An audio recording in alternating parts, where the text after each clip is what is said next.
இணைய வழியிலே திருச்சி ஹோலி கிராஸ் கல்லூரி மாணவர் இணைந்துள்ளார். அவருடைய காணொலியை கேட்போம். தமிழக அரசின் மாண்புமிகு முதலமைச்சர் ஐயா அவர்களுக்கு வணக்கம். என் பேர் திவ்ய பாரதி. நான் புனித சிலுவை தன்னாட்சி கல்லூரியில தமிழ் துறையில படிச்சுக்கிட்டு இருக்கேன். நான் ஒரு சாதாரண குடும்பத்தை சேர்ந்த ஒரு மாணவி. எனக்கு படிக்கணும்னு ரொம்ப ஆசை. ஆனா என்னுடைய குடும்பத்துல பொருளாதார நிலை காரணமா என்னை படிக்க வைக்க ரொம்பவுமே கஷ்டப்பட்டாங்க. அந்த நேரத்துல தான் தமிழக அரசின் மாண்புமிகு முதல்வர் ஐயா அவர்களால கொண்டு வரப்பட்ட இந்த புதுமை பெண் திட்டத்தின் மூலமா மாதந்தோறுமே 1000 ரூபாய் உதவித்தொகையா வழங்கப்பட்டுச்சு.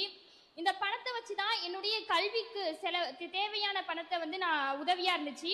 அது மட்டும் இல்ல, என்னுடைய கணினி பயிற்சியின் மூலமா என் திறத்தை வளர்த்துக் கொள்வதற்கும் இந்த பணம் எனக்கு ரொம்பவுமே உதவியா இருந்துச்சு ஐயா.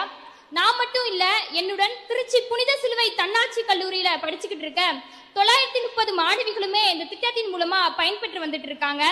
பெண்களின் வளர்ச்சியில இப்படி அக்கறை கொண்டு இந்த புதுமை பெண் திட்டத்தினை கொண்டு வந்த தமிழக அரசின் மாண்புமிகு முதல்வர் ஐயா அவர்களுக்கு என் சார்பாகவும் என்னை போன்ற மாணவியர்களின் சார்பாகவும் திருச்சி புனித சிலுவை தன்னாட்சி கல்லூரியின் சார்பாகவும் மனமார்ந்த நன்றியை தெரிவித்துக் கொள்கிறோம் ஐயா.